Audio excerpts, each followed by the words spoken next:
Bon ben, nous revoilà confinés. Je pense que, comme moi, l'annonce qu'on a eue hier soir, au moment où j'enregistre, ne vous a pas forcément fait plaisir. Et c'est vrai que ça arrive à un moment où ça va être très challenging de se reconfiner et de repartir sur un one-two.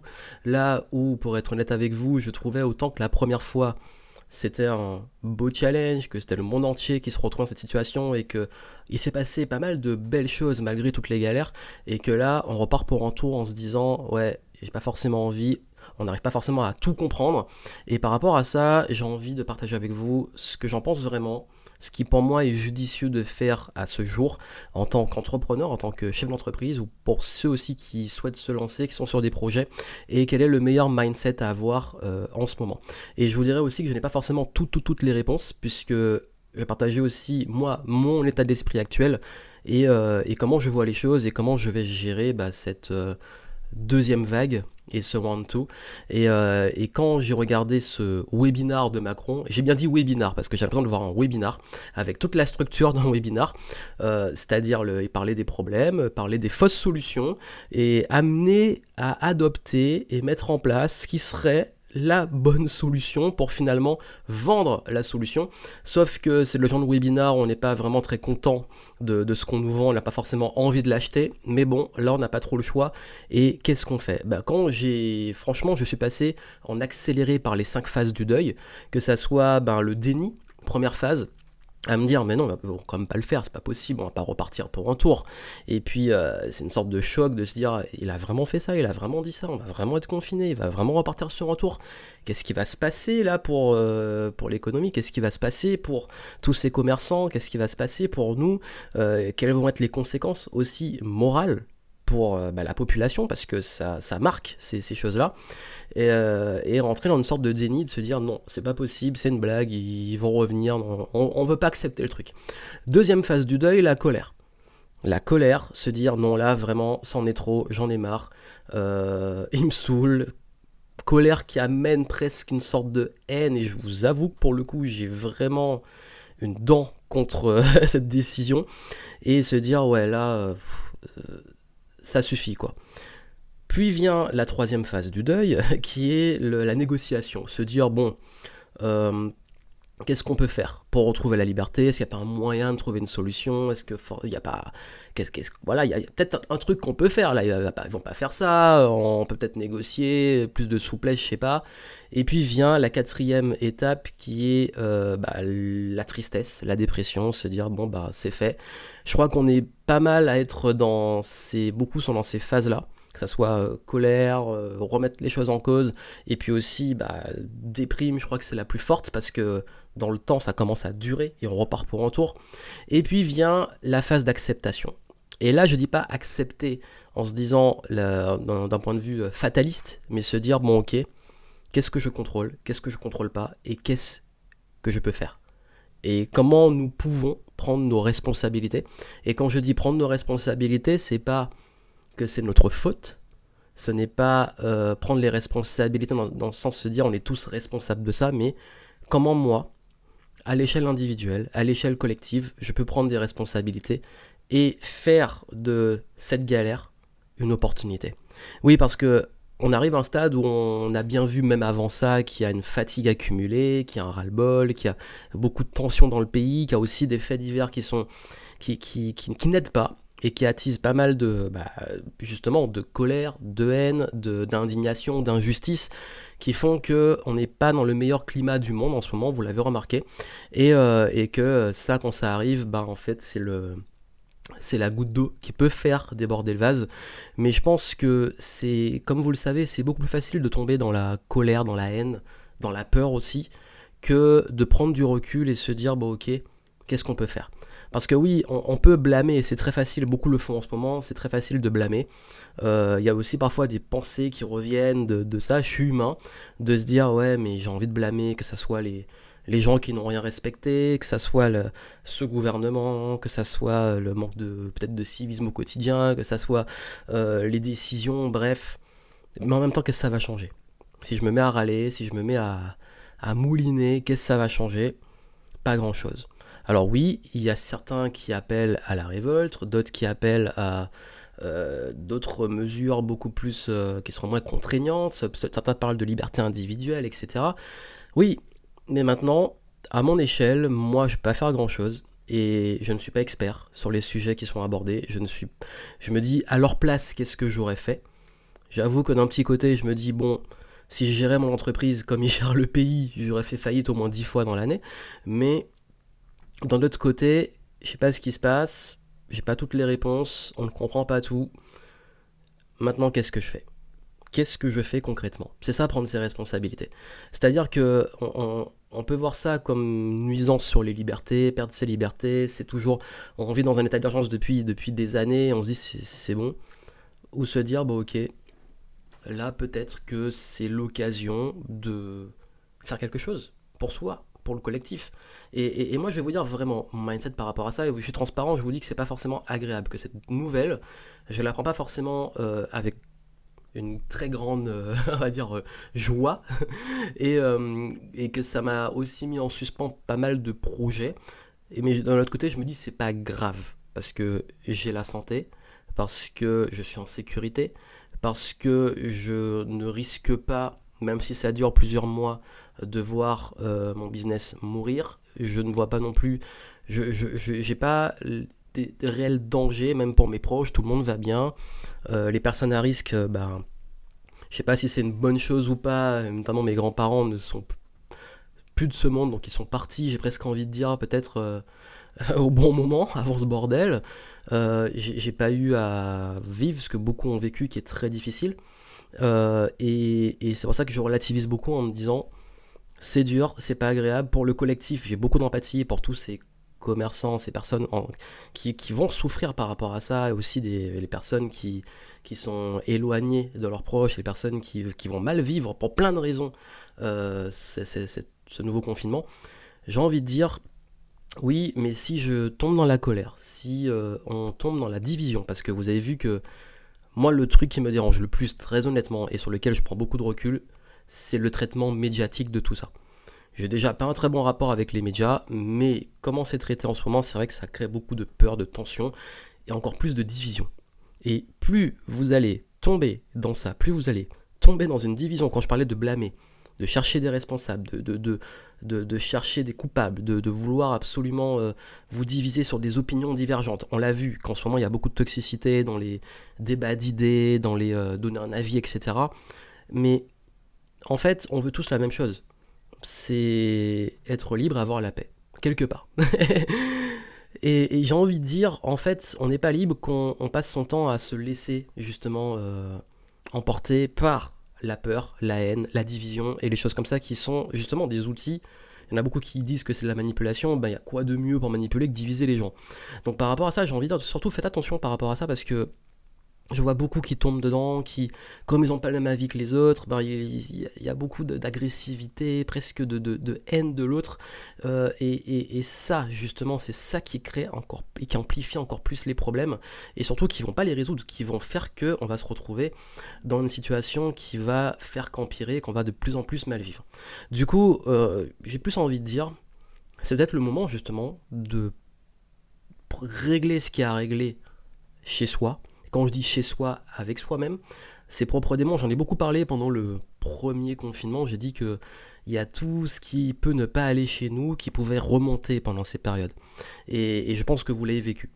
Et justement, peut-être que c'est un moment de, comme on dit, hein, de nettoyer chez soi, de balayer devant sa porte, comme l'expression le dit, et de aussi de faire le ménage, de s'occuper de soi, s'occuper de ses affaires. Par exemple, là, les dernières semaines, j'ai beaucoup traité tous les trucs que j'avais mis un peu sous le tapis au niveau administratif, parce que je procrastine. L'administratif, je procrastine facilement. J'ai une sorte d'aversion de la paperasse. Il fallait le faire, j'ai fait ce qu'il y avait à faire. Il y a tout ce qui touche, j'avais aussi voilà, des petits détails, hein, mais que ça soit renouveler mes lentilles, les lunettes, la carte vitale, la carte d'identité, tous les trucs qu'on met de côté et qu'on ne fait pas. Ça, c'est des petits détails, mais qui s'accumulent, et puis même chez soi, ranger, etc. Bref. Et puis aussi le travail, le repos personnel, c'est-à-dire, ok, qui peut remonter, qu'est-ce que j'ai envie de travailler en ce moment, qu'est-ce que je peux travailler, sur quoi je peux mettre le focus, prendre du recul sur les projets, j'en ai parlé, j'ai fait une vidéo sur le bilan et la nouvelle direction que je voulais prendre, et tout ça permet aussi de mieux vivre les choses parce que on prend du recul sur soi et on s'améliore. Et même dans le chaos, même dans tout ça, on trouve une façon d'en sortir grandi. Parce que si on reste dans les énergies de se plaindre, de haine, de division, de critique, de blâme, aussi de déprime, c'est ok comme je dis, dans les phases du deuil, c'est ok de passer par là. Mais si on reste dans ça, ben on en ressort épuisé et avec encore plus de problèmes, plus de haine, plus tout ça qui est amplifié. Donc, ça c'est plus la philosophie avec laquelle je prends les choses, même si c'est pas toujours facile, de me dire, bon ok, comment je peux transformer ça en opportunité, c'est-à-dire gérer ce qu'il y a à gérer sur le plan personnel, sur le plan administratif et sur le plan aussi business. À ce propos, c'est toujours en ligne et je vous recommande d'aller, si vous ne l'avez pas fait à l'époque, c'est toujours en ligne, c'est gratuit, j'ai fait une formation entière sur comment trouver votre flow durant la crise. Je parle du mindset, je parle de l'organisation, je parle de comment bien vivre le confinement et comment s'organiser par rapport à ça. Je parle du business, comment gérer d'un point de vue entrepreneurial ce type de situation. C'est gratuit, c'est ma contribution, c'est en ligne, allez le télécharger, c'est en descriptif. Vous avez accès à une plateforme et vous pouvez consulter ces formations que je vous offre, que j'avais déjà créées au premier confinement mais qui sont toujours valables et que je considère qu'ils seront valables tant qu'on sera dans cette crise sanitaire et économique. Et puis je pense que ça peut aider beaucoup d'entre vous si vous êtes un petit peu perdu sur comment justement aborder cette situation au niveau de l'état d'esprit, mais aussi au niveau du business, que ce soit ceux qui se lancent ou ceux qui sont déjà en activité. Et par rapport à ça, justement, qu'est-ce que je vais, moi, prendre comme initiative? Je pense pas que je referai des lives quotidiens comme j'ai fait durant le premier confinement, parce que le contexte est différent, parce que mon énergie est différente, parce que en termes d'organisation, c'est pas le plus pertinent et que même ça fera beaucoup d'informations à digérer pour vous. En revanche, je ferai à part un contenu où j'expliquerai je suis en train encore de réfléchir. Ce que je ferai, je ferai une annonce officielle, mais j'envisage déjà par rapport aux clients de faire peut-être chaque semaine ce qu'on appelle des office hours. De telle heure à telle heure, je suis en live et je réponds aux questions. Et puis voir comment je peux publier des contenus, garder le rythme éditorial, mais peut-être plus contextuel. Et d'ailleurs, à ce propos, je suis en train de vous préparer une énorme foire aux questions où je réponds à toutes les questions que vous m'aviez posées par un sondage que j'ai envoyé il n'y a pas longtemps. Il y a du lourd, il y a pas mal de questions, peut-être que ça sera en 3 parties, et du coup, ça vous fera du contenu. Mais quoi qu'il arrive, le contenu que vous avez gratuitement sur la plateforme peut vraiment, vraiment vous aider. Et vous savez, moi qui ai beaucoup étudié ce qu'on appelle la résilience, comment aussi développer son courage, etc., il y a, comme vous le savez, moi je viens des Antilles, de Martinique. Et historiquement, aux Antilles, on a été très sensible à toute l'histoire de l'esclavage. Et quand j'étudiais beaucoup les récits, que ce soit des récits fictifs ou réels de l'époque, il y a des leçons qui revenaient souvent, dont dans l'histoire de Racine Roots avec Kunta Kinte qui disait à sa fille qu'on peut te mettre des chaînes sur le corps, mais on ne peut pas mettre des chaînes dans ton esprit. Et je sais que pour tous ceux qui vivent ça comme une injustice, comme une punition, comme le fait d'être enfermé, même si le contexte est totalement différent, c'est clair, mais qui peuvent le vivre comme ça, n'oubliez pas que peu importe ce que vous ne pouvez pas contrôler et ce qui va se passer, même au niveau physique, tout se passe là. Et d'ailleurs, j'ai il n'y a pas longtemps revu une conférence ça m'a beaucoup touché, d'une femme qui était dans des camps de concentration, qui raconte son histoire et qui parle de toute la résilience dont elle a fait preuve et tout le sens qu'elle a donné derrière. Et je dis pas qu'on est dans une situation aussi extrême, encore une fois, mais je dis juste des leçons qu'on a pu avoir du passé, de gens qui ont vécu, mais 100 000 fois pire, c'est même pas quantifiable que nous. Et parce que franchement, à côté, c'est rien, mais c'est rien. Mais des gens qui ont vécu des choses horribles et qui ont trouvé du sens, de la résilience et tout. Donc s'ils l'ont fait, nous on peut le faire, c'est vraiment rien à côté. Et c'est pas non plus le but de culpabiliser, de se dire si je me sens mal et tout, c'est que je suis nul. Non, c'est pas là, c'est pas ça, c'est qu'on est humain, on reste humain. Mais je veux juste dire par rapport à ça que si il y a bien de leçons que j'ai apprises de ces personnes, c'est que c'est toujours important de donner du sens à ce qui se passe. Peu importe que ça soit difficile, peu importe la situation dans laquelle on est, si vous arrivez à trouver un sens, des opportunités, et vous posez la question, bon, qu'est-ce que je peux faire de cette situation?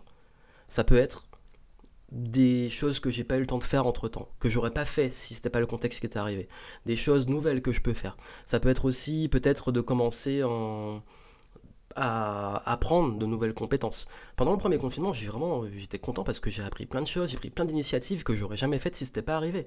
Et là, je sais pas ce qui va se passer, mais encore une fois, il peut naître beaucoup d'opportunités et vous pouvez même vous demander, ben, peut-être dans je sais pas combien d'années, vous en parlerez à vos enfants, petits-enfants, arrière-petits-enfants en disant, bah, il s'est passé ça et voici les opportunités que j'ai rencontrées durant cette période qui a été difficile. Ça peut être une belle histoire, vous pouvez écrire votre histoire aussi. Mais encore une fois, ne vous sentez pas aussi obligé de... Je sais que beaucoup on disent c'est le moment, c'est les opportunités, il faut les saisir, il faut y aller, etc. Soyez limite des machines. Non, là franchement, je pense que vous comme moi, on est quand même en fatigue, c'est un marathon. Euh, Ça peut être aussi l'occasion simplement de ralentir, de se poser, de prendre du temps pour vous, pour vos proches. Chacun le fait à sa sauce. Il n'y a pas pour moi une règle ultime de ce qui serait mieux de le faire. C'est pour ça que je vous dis, j'ai pas les réponses. Par contre, vraiment, prendre le temps de vous dire, ben justement, c'est quoi qui, pour vous là, qu'est-ce que vous pouvez faire de cette situation. Moi, c'est toujours ce qui m'a aidé dans les pires trucs qui me sont arrivés dans ma vie. Et là, je ne considère pas ça comme l'une des pires choses qui me soient arrivées, bien au contraire. Mais j'ai envie de dire, ben, ouais, qu'est-ce que je vais pouvoir en faire? Et d'ailleurs, ben, je vous annonce, je ferai une annonce vraiment officielle que j'avais pour projet de me relancer sur Twitch et de faire des formats différents. Ben, ça va peut-être être l'occasion justement. Et voilà, donc du coup je vous tiens au courant je vais réfléchir un peu, trouver aussi un rythme, parce que c'est vrai que là nous ne sommes pas dans la même énergie qu'au printemps, là c'est l'automne, bientôt l'hiver, winter is coming. Et du coup bah l'énergie n'est pas la même, l'ambiance n'est pas la même, c'est pas copier-coller. Donc on s'adapte, on continue de s'adapter, on continue de naviguer à vue et surtout bah, on reste proactif, on essaie de rester positif, optimiste et surtout on reste soudé. C'est très important.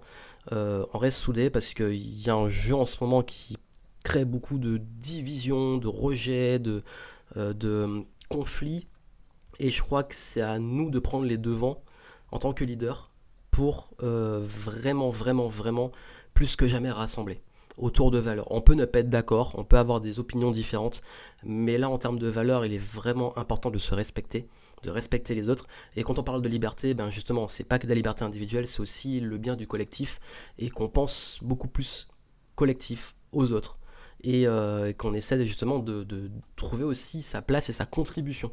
Parce que dans toute ce genre de situation, c'est aussi bien de trouver une contribution. Et moi, je le fais à travers ces capsules, à travers les initiatives que j'ai prises au premier confinement étaient des contributions. Aujourd'hui, là, je vais continuer dans ce sens, puisque même c'est un peu mon métier. Mais là, ça sera un peu différent et surtout, bah, voir comment ensemble on peut créer quelque chose. Et si vous avez des idées et suggestions, je reste ouvert. Bien entendu, je ferai le tri, mais je reste ouvert.